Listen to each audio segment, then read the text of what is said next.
Hello, this is David out of Houston, Texas. David Baker. I'm on my YouTube channel. In Houston, we're getting ready to have a pretty serious freeze Monday and Tuesday, and I've noticed that on the television and the news, they're all talking about your home, your kids, your pets, your plants, and not a whole lot of people are talking about your pool. Here in Texas, we're not used to these big freezes, the hard freeze. And a hard freeze is anything over 3 hours, I would say. That's when the really water starts to, actually maybe 2 hours even, where the water will start freezing, which could do damage to your pipes, do damage to your pool equipment. So what I would suggest, the first thing is, we know there's going to be a freeze. So if, say you have a pool with a intermittent timer such as this, what you would want to do is, this is your on switch and your off switch. Don't worry about this one. This is the one you want to just, if you can't do it with your fingers, just take some pliers. You unscrew this, there's a little screw in there. And see, comes off and you put it there. Close your time clock and you're good to go. On the Polaris, you don't have to worry about because water's always going in and out. I mean, it flows through the Polaris. As long as the pump's on, water's flowing through the Polaris, it can't freeze. The also water always is a closed system with their heater, so as long as that pump is on, the water will flow through the pool and the equipment, except if you have a separate pump, say for the waterfall or any other water features, you don't want to keep those running. So what you would do is take the lid off, and there's a little plug at the bottom of the pump, where the lid is at the bottom. If you look down, there's sometimes two plugs. You can unscrew those and you'll drain the pump and nothing will happen to it. What will happen though, say that you don't take the timers off, the pool shuts down, hard freeze. When it tries to come back on, you're going to have busted filters, pumps, plumbing's going to be busted, and you're going to have thousands of dollars worth of damage, because it will happen. With a hard freeze like what we're going to have, it's going to happen. So I'm just trying to let people know what they should do. So we know about the timers on a intermittent time clock, but also if you have an automation system, a lot of the new ones, such as Pentair, Hayward, Jenny, they have a freeze protection built inside of it, which once the temperature drops below 35 degrees, you can't shut it off. That's what freeze protection is, because moving water won't freeze. It would, maybe if you got 50 degrees to 100 degrees below zero. Whoops, I'm sorry about that. This is live. Anyway, so now we know that's what a freeze protection does. It stops your equipment from shutting down, and then it saves it. So say you don't have freeze protection on your older system, which is automated system, go outside, open the door panel, and you'll see on the left hand side normally in a little button that says service. It'll say auto, service, and timeout. Hit it one time and it'll go to service. That's it. Then turn your main pool pump on. That's all you have to worry about. Water will flow and you're good to go. And it'll stay running the whole time unless we have a power outage. Now, if you have a power outage, what happens is, even if it's just for a few minutes, just say a few minutes, then what's going to happen is the system automation goes right back to auto. So what's going to happen, if it's time to come on at a certain time and off, it's going to go off and it's going to freeze. So what you'll have to do then is, especially if it's for any length of time, you're just going to have to turn it off, turn your equipment off at the breaker box.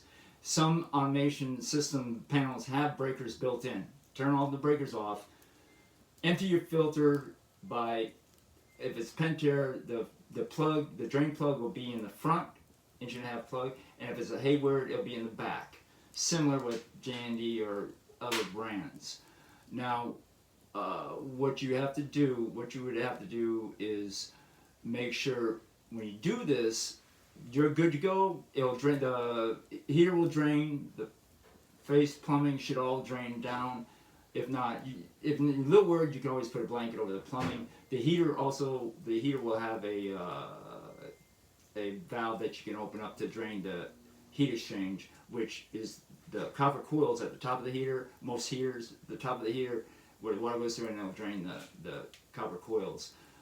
Some of the modern heaters, well, the Pentair has a new style which the coils are circular inside, so there'll be a drain that you can drain those. They should drain also. If you were to take the lid off the pump and the filter, that should drain out sufficiently. Like I said, but if you have a waterfall pump or any other water featured pumps, you will have to, regardless, you've got to take the lids off, take the little plug off, and make sure it doesn't come on. That's what you're going to have to do, and then keep your main pool running. But if the power does go off for any length of time, you need to, now is, even with your timer, now even with this, okay, what's going to happen? It's going to try to go back on, so then you have to come out and take the on switch. So you might want to just, you know what, I think just take both the on and off, take it off, and then run it on. So say if the power goes off, you got to go outside and now turn this off, manually turn it off so it cannot come on. You don't want it to come on, because once it comes on, if the power's off for any length of time, what's going to happen? The pumps are going to freeze. The filter is going to freeze, and then it's going to try to come on. So once the power goes off, you must go out there and drain your filter and your pump so you don't have a problem. I'm just saying, if the power doesn't go off from the city or whatever, then you keep it running. I hope you understand what I'm saying. It's, people here, we're from the South, we're not going to be used to this. It's not going to happen very often, so you don't know what to do. I'm trying to help to what to do. As long as you have power to your house, keep your pool running. If you lose power, which we can, there will be probably millions of people losing power because of power lines snapping.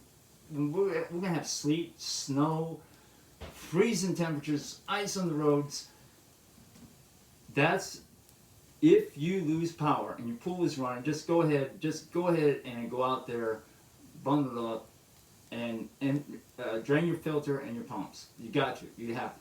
Now be very careful about that when you're going out there. Understand this: if it's just as dangerous to walk in your backyard as it is to go on the roads, because one of my customers, I think we had about 15 years ago, we had a serious freeze where the water would even splash on the pool deck, and it would freeze instantly.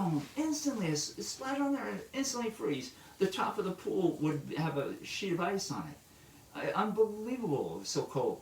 Well, this man, he looked outside at night, and his vacuum breaker for his fill line to the pool had broke, and it was spraying water everywhere. He didn't know what to do. He went to go shut it off. Well, he slipped, hit his head, and fell in the pool and drowned. His wife didn't find him the next day. So you got to be very careful when you're walking around your pool when it's icy. I wouldn't even go out there unless you really, really had to, or be very careful when you go to shut off this equipment. You should do it before the freeze comes. I would do it now. I would do it today, tomorrow, before this hard freeze. Get it ready. And the only reason you'd ever go back to the back for any reason is if your power was shut off. So let me clarify this. As long as you have power to your house, keep your pool running. If the power shuts off for any reason, you don't have power, go out there and drain everything, and then shut your breakers off to your equipment so they can't come back on. Okay, that's very important. Just at the breaker, you got to do it at the breaker, and then that's it. If you do follow those few things, you'll save yourself thousands of dollars. You won't have to buy new filters, new pumps, and you'll be good to go. Otherwise, you'll be calling me or somebody like me to do all these repairs for you. I'm here in Houston. This video is probably going to go all over the country. Some people don't need it, but here in Houston, we need to know these things, and we're not getting informed about it, so I'm going to be the one to inform people what to do for your pool. And the main thing is, during a freeze, you keep it running. Keep it running. Now, if you have extra pumps, like waterfalls and water features, like I said, drain those. You're not going to keep that running. The main pump you need to keep running. The only time is if your power to the house gets shut down, then you drain the filter and the pump. Or you can shut the whole pool down. You can do that. It's safe. You don't have to worry about a thing.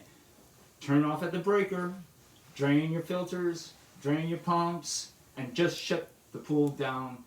Cover up your equipment, and you don't have to run anything. But you got to drain. If you're not running it, then you have to drain everything. And if your automation system, you got to shut it down with the breaker. Shut it down with the breaker.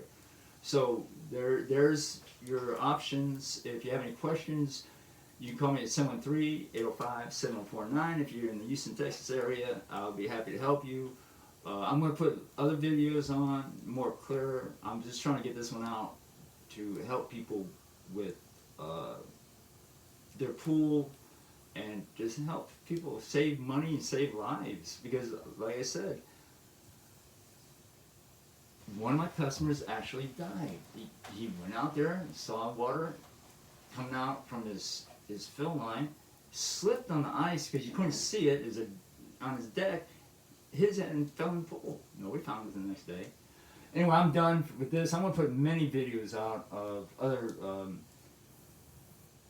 issues about your swimming pool. I can tell you how to clear up a pool, why you're not getting suction, why the pool is acting the way it is, what certain noises sound like, or anything. I've been doing this 35 years. There's not much I can't answer. Well, anyway, thank you, and